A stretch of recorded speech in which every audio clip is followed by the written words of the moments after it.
aujourd'hui pour les ateliers de Karine. Alors aujourd'hui, je vais travailler dans un petit carnet. C'est un format A6 qui fait 15 cm par 10 cm et demi, à peu près le format A6.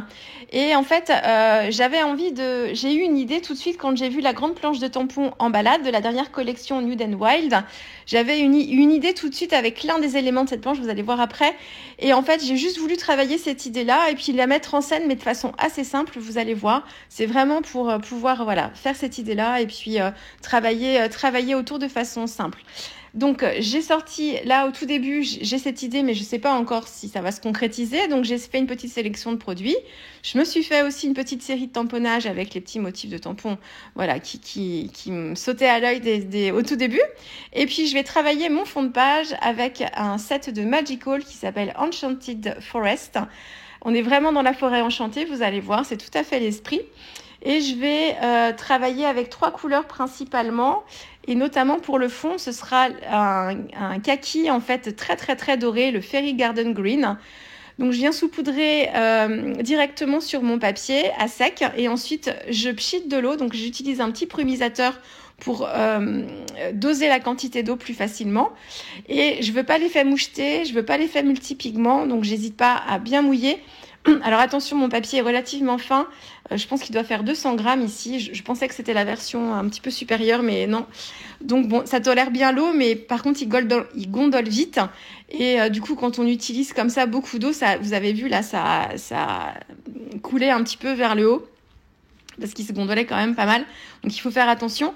J'ai pchité de l'eau et comme je voulais pas du tout les multipigments, c'est une poudre qui a quelques pigments turquoise dedans. On se demande pourquoi, mais quelques pigments turquoise, des pigments roses aussi certaines fois. Ou alors c'était des restes de ce que j'avais sur mon petit pinceau qui me sert à saupoudrer, même si je l'essuie bien. Donc avec mon pinceau, je viens mouiller, je viens éclater les pigments et bien mélanger tout ça pour que ça me donne vraiment ma couleur de kaki. Ensuite, j'ai travaillé la texture avec un pochoir, c'est le pochoir motif tribaux de toujours. Je travaille qu'avec la dernière collection Nude and Wild ici. Et en fait, je veux juste faire des marques sur mon fond de page. Donc, je veux pas tous les détails de ce motif, je veux pas tous les motifs du tampon. Donc, je suis venue avec du masking tape cacher en fait les 2 motifs qui venaient entourer celui que je voulais utiliser. Je veux juste utiliser une seule bande. Donc, j'ai caché les motifs de chaque côté avec du masking tape, ce qui me permet en fait après d'utiliser ma pâte de texture très facilement, sans venir déborder et en venant utiliser qu'une seule partie du motif. J'ai travaillé ma page en format vertical, donc mes lignes comme ça sont verticales. J'ai utilisé une pâte de texture, ce sont les pâtes Nuvo, donc c'est la version Indian Gold, qui est un doré qui se rapproche très fortement de la couleur dorée de ma poudre Magical. J'ai laissé sécher, ou j'ai peut-être activé le séchage, mais ce n'était pas nécessaire, elle sèche relativement vite. Pardon. Et là, je viens travailler avec donc, le motif de fleurs, donc c'est une marguerite. Enfin, moi, j'assimile ça à une marguerite. Et en fait, dans mon idée, c'était de faire plusieurs colorisations de marguerites et de venir les superposer pour me faire en fait une fleur en format 3D. Donc, c'était mon idée de départ. Donc voilà, donc j'ai mis en couleur ma marguerite. Donc là, je travaille avec 2 couleurs de Magical du même set de Enchanted Forest. C'est le Dragonfly Denim. C'est un bleu, mais qui se rapproche vraiment du violet. Et j'ai la Sparkling, pas du tout la Sparkling Sunset. C'est un taupe. Alors, je me suis trompée de poudre. Je n'ai pas la bonne poudre sous les yeux, mais c'est la version qui s'appelle, il y a taupe à la fin. C'est toujours des noms à rallonge aussi chez Magical. Donc, j'ai travaillé une fleur avec la couleur taupe, une fleur avec la couleur Dragonfly de Nîmes et ensuite une fleur intermédiaire où j'ai un mélange des 2. Je suis venue détourer mon motif de marguerite, donc je l'ai 3 fois. Et je suis venue aussi, donc sur la fleur que je place sur mon fond de page, j'ai dû la laisser comme ça, la coller directement.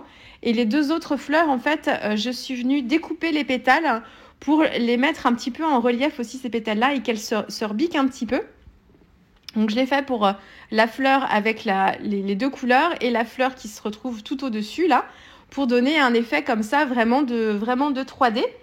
Et le cœur de la fleur, je l'ai fait avec justement la Sparkling Sunset. C'est un orange, un jaune orangé très doré aussi pour faire le cœur. J'aurais pu faire le cœur de la fleur à part et venir le recoller par-dessus aussi, ça aurait été sympa. Ça m'aurait fait un autre effet 3D, un côté bombé sur le centre de la fleur. Mais bon, j'ai laissé comme ça. J'ai placé un petit colibri en calque, mais je vais l'enlever à la fin parce que voilà, je voulais vraiment mettre l'accent sur la fleur et je trouve qu'il est trop. Enfin, bon, la version calque, j'aurais voulu voilà, un embellissement peut-être un peu plus plein pour rester dans l'esprit. Là, je trouve que le côté calque avec le côté très texturé, là, me convient pas. Donc bon, c'est pas grave, je l'ai récupéré parce que du coup, je l'ai collé, mais avec ma tacky glue qui colle bien, mais j'ai réussi à le décoller proprement sans faire de dégâts. Et mon petit colibri est toujours intact, donc je vais pouvoir le réutiliser. Donc, je colle ma fleur. Et puis, pour titrer ma mini page d'art journal, j'ai utilisé l'alphabet coordonné à la collection avec le mot nature. Et puis, s'émerveiller, c'est un petit texte aussi qui vient de la grande planche de tampon en balade. Et j'ai juste récupéré le mot s'émerveiller. Voilà, et rien d'autre, vous voyez. Donc, une page assez simple. Vraiment, travailler qu'avec les poudres. Et j'ai quand même mis un petit peu de temps à la faire encore celle-ci, parce que quelquefois le format est petit, mais on passe quand même du temps. Mais voilà, le travail de la fleur et le détourage m'ont pris un petit peu de temps. Mais voilà, c'est un projet assez facile à faire si ça vous dit de le reproduire dans des couleurs différentes si vous souhaitez. Donc voilà, je vous la montre sous tous les angles parce que je veux vous montrer encore le côté irisé. Vous le verrez peut-être mieux sur les photos cette fois-ci. Vous voyez, c'est très très très doré. Donc voilà, dans un mini carnet. Donc voilà, j'ai commencé ce carnet tout juste, donc je vais pouvoir continuer. J'ai d'autres idées comme ça de petits formats, un peu format carterie finalement, mais voilà, que je veux conserver moi dans un carnet avec les petits animaux. Là, je craque pour le petit ourson de la grande planche en balade. Donc je pense que je vais continuer un petit peu cette série-là. Voilà, j'espère que cette page d'art journal vous aura plu. Et puis on se retrouve très vite avec une prochaine vidéo pour les ateliers de Karine. Au revoir.